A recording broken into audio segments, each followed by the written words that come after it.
धनी निर्मला सीतारमण जी ने अपने लेख में इस बात का जिक्र किया है।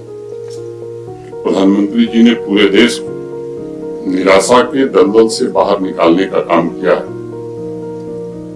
आप सबको स्मरण होगा कि प्रधानमंत्री जी ने निरंतर सीधे सभी भारत सरकार के सचिव, अतिरिक्त सचिव से सीधे मिलने, उनसे संवाद स्थापित करने की शुरुआत आते ही उन्होंने कर दी थी। एक नई कल्पना एस्पिरेशनल डिस्ट्रिक्ट की पहली बार देश ने सुनी। देश के ऐसे जिले, डिस्ट्रिक्ट चिन्हित किए गए जो कुछ सर्टेन पैरामीटर्स पर काफी पीछे रह गए। वहां लगातार वरिष्ठ अधिकारियों को नोडल अधिकारी नियुक्त किया गया और आज उनमें से अधिकांश जिले ऐसे हैं जो काफी अच्छा कर रहे हैं। पंचायत और अर्बन लोकल बॉडीज को भी एम्पावर किया गया। इन सभी इंटरवेंशंस का प्रभाव काफी व्यापक रहा है और भारत के स्टील फ्रेम को एक नया आत्मबल मिला और उस आत्मबल का रिफ्लेक्शन रीडर्स इस संकलन में देख सकेंगे। उसके पीछे की जो भावना है, स्पिरिट है, मुझे लगता है भी अनुभूत कर सकेंगे।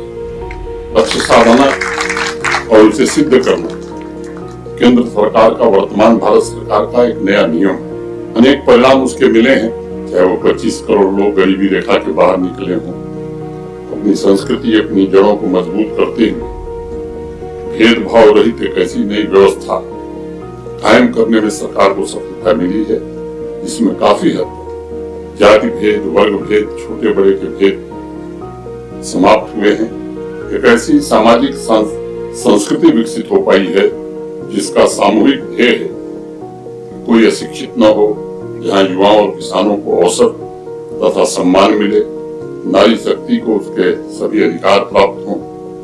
मैं मानता हूं इस लक्ष्य को साधने के लिए प्रधानमंत्री जी ने अवसर तथा संसाधन दोनों उपलब्ध कराए हैं।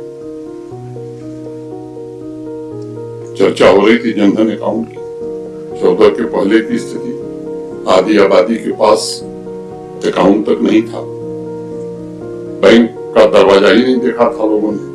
4 करोड़ परिवारों के सर पर आज छत मिल गई।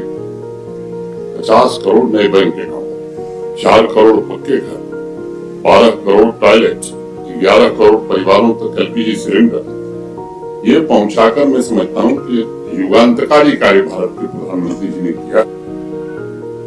संस्कृति भी कहती है कि महिलाएं भी पुरुष के समान सभी क्षेत्रों में अपना योगदान देकर देश की सेवा करने में समर्थ हैं, क्योंकि नारी शक्ति सिर्फ घर की शोभा नहीं बल्कि धर्म और कर्म। मुद्रा योजना के तहत अपना स्वयं का कारोबार शुरू करने वाले 40 करोड़ लोगों में लगभग 69% महिला उद्यमी है और साथ ही केंद्र सरकार द्वारा मान्यता प्राप्त लगभग आधे स्टार्टअप्स का नेतृत्व भी आज हिंदुस्तान में महिलाएं कर रही हैं। प्रधानमंत्री आवास योजना ग्रामीण के अंतर्गत जितने घर निर्मित हुए 70% घरों की मालकिन भी हमारी बहनें हैं, महिलाएं। पहली बार महिलाओं को सशस्त्र बलों में अस्थायी कमीशन का अवसर मिला है। स्कूल में पढ़ रही बच्चियों के अकाउंट में सीधे आर्थिक सहायता पहुंच रही है, या बेटा हो या बेटी हो, समान रूप से हर क्षेत्र में उन्हें सुविधाएं उपलब्ध कराई जा रही। अनुराग जी ने अपने आर्टिकल में लिखा है कि लीकेज समाप्त करते हुए आम आदमी की क्वालिटी ऑफ लाइफ को बेहतर बनाते हुए जैम ने सुनिश्चित किया है कि हर एक व्यक्ति उनका सीधे लाभ पहुंचे। प्रधानमंत्री जी ने लक्ष्य रखा था जैम ट्रिनिटी का लाभ उठाते हुए सभी नागरिकों तक लाभ और सर्विसेज का अधिकार दोनों डिलीवर करने। नेशनल ई गवर्नेंस डिवीजन ने उस समय एक आंकड़ा दिया था, 2014 में हर महीने लगभग 29.3 करोड़ ई ट्रांजेक्शन हुए थे। सबसे बड़ी चुनौती थी end to end service deliver करने की थी हमारे देश में।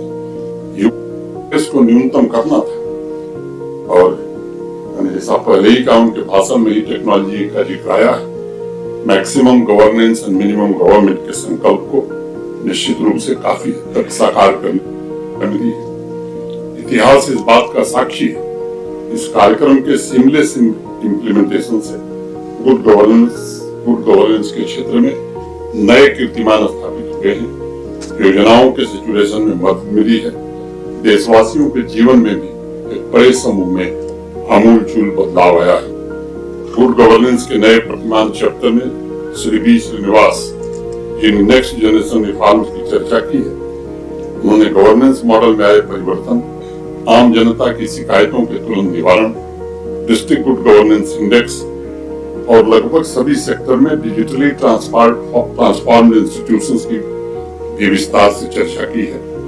जिस किसी भी रीडर या रिसर्चर भारत में आई सामाजिक क्रांति को जानने समझने में रुचि है, उसके लिए ये चैप्टर मैं समझता हूँ विशेष रूप से उपयोगी। सामाजिक आर्थिक विकास, समावेशी सर्वस्पर्शी विकास तथा लक्ष्य की शीघ्रता शीघ्र पूर्ति के नए कार्य प्रणाली के केंद्र स्थापित किए गए हैं। नई कार्य प्रणाली ने समय सीमा के भीतर लाभ पहुंचाने के नए मूल्य भी स्थापित किए हैं। और जैसा कि डॉक्टर विनय सहस्त्रबुद्धे जी ने स्वयं इस पुस्तक में लिखा है, योजनाओं के आइडिया से लेकर इम्प्लीमेंटेशन तक प्रधानमंत्री नया मानदंड स्थापित किया है। संक्षेप में हायर एजुकेशन की भी चर्चा करना आज आवश्यक है। और उसने कहा था कि एक वाइब्रेंट डेमोक्रेसी के सर्वोच्च प्राथमिकता क्वालिटी एजुकेशन ही होती है। और मुझे लगता है कि देश देख रहा है कि लंबे समय बाद राष्ट्रीय शिक्षा नीति बनी ही नहीं, लागू हो रही है। एजुकेशन इंफ्रास्ट्रक्चर का देश में कायाकल्प हो रहा है। भारत इनोवेशन, स्टार्टअप्स और यूनिकॉर्न के हब के रूप में उभर रहा है। मेडिकल एजुकेशन, हेल्थ केयर के सेक्टर में प्रगति देखी है, चाहे वो एम्स हो, मेडिकल कॉलेजेस हो, नई सीटें हो। मैं समझता हूँ कि जो काम 50-60 साल में हुआ था, लगभग उतना काम पिछले 10 वर्षों में इन क्षेत्रों में हुआ है। मैं उसके विवरण में नहीं जाता हूँ, यहाँ खड़े सबको मालूम है।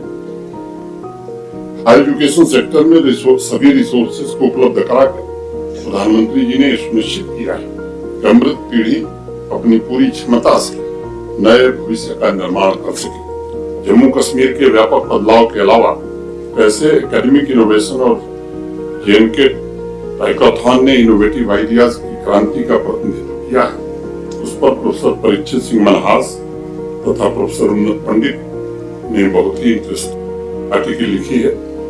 उसमें दिए हुए आंकड़े इस बात के प्रमाण, भारत ने पिछले 10 वर्षों में अपने इंटेलेक्चुअल प्रॉपर्टी को आज के महत्वपूर्ण टूल के रूप में उपयोग करने पर बल दिया है। युवा शक्ति अनंत अवसर आज आ रही है। मैं समझता हूँ कि जिस स्केल पर काम हुआ है, उससे अलग अलग सेक्टर में हमने न सिर्फ उत्कृष्टता साबित की है, बल्कि विश्व में अपनी श्रेष्ठता भी हमने साबित की है। ये साक्षात हम सबके सामने घटित हो रहा है। मैं पुनः एक बार विनय जी और उनके साथियों के लिए आभार व्यक्त करता हूँ। मेरा मानना है कि यह पुस्तक पॉलिसी मेकिंग से लेकर इम्प्लीमेंटेशन की पूरी चेन में शामिल सभी लोगों की ट्रेनिंग में भी उपयोगी साबित होगी। हायर एजुकेशन इंस्टीट्यूशंस में विद्यार्थियों को भी ये पुस्तक मैं समझता हूँ कि काफी लाभकारी होगी। आज के अवसर पर मैं यही बात करके आप सबके प्रति हृदय से धन्यवाद ज्ञापित करते हुए अपनी बात में पूरी करता हूँ। धन्यवाद। जय भारत।